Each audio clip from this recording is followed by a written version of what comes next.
Il y en a ici qui veulent se venger en n'invitant pas leurs parents à leur mariage. Ne faites pas ça. Il y en a ici qui veulent se venger en décidant de fermer leurs yeux et leurs oreilles sur les besoins financiers, les besoins de nourriture de leurs parents, alors que vous avez beaucoup de moyens pour les aider. Mais votre façon de vous venger, c'est de dire j'en ai, mais je ne donne pas. Parce qu'arrivé un moment de ma vie, moi aussi, j'avais besoin, je ne t'ai pas vu. Cette mentalité, c'est une mentalité de vengeance. Ça ne vient pas de Dieu. Ce n'est pas bon. C'est vrai, tu as été blessé. Tout ce que tu dis, tu as raison. Mais tu sais, ne cherche pas à avoir plus raison que Dieu. Il faut donner raison à Dieu. Si tu dis à Dieu que malgré ce qu'on m'a fait, je vais continuer d'honorer. Dieu dit, voilà, tu me donnes raison. Parce que moi, Dieu, j'ai dit, honore ton père et ta mère, indépendamment de ce qu'ils font. Et comme je disais dimanche passé, on n'honore pas quelqu'un en fonction de ce qu'il a fait, de bien ou de mal.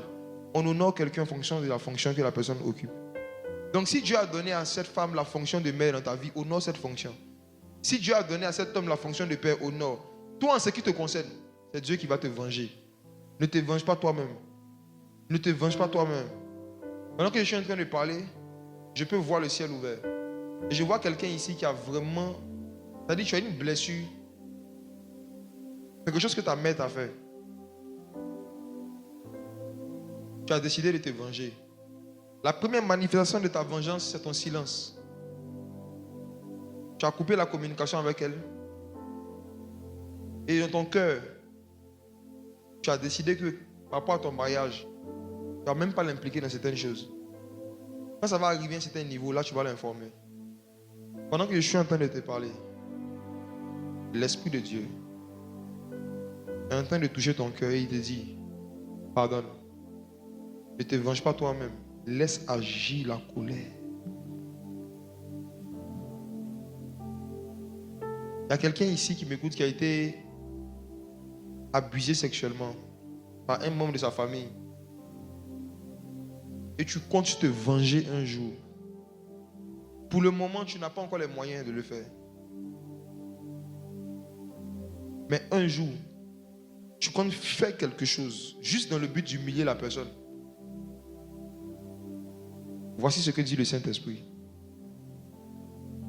Est-ce que le mal que tu vas lui faire va effacer le mal que tu as subi?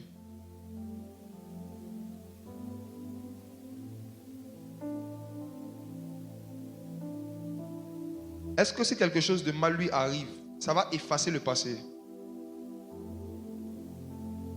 Est-ce que le mal qu'il va avoir va effacer le mal que tu as eu? Est-ce que la souffrance de quelqu'un va arrêter tes souffrances? La solution pour que cette douleur s'arrête, c'est la présence du Saint-Esprit. Ce n'est pas la vengeance. Tu n'as pas besoin de te venger pour te sentir soulagé. Tu as besoin de communier avec le Saint-Esprit à un certain niveau. C'est un certain niveau de communion avec le Saint-Esprit qui va te consoler. Ce n'est pas la vengeance.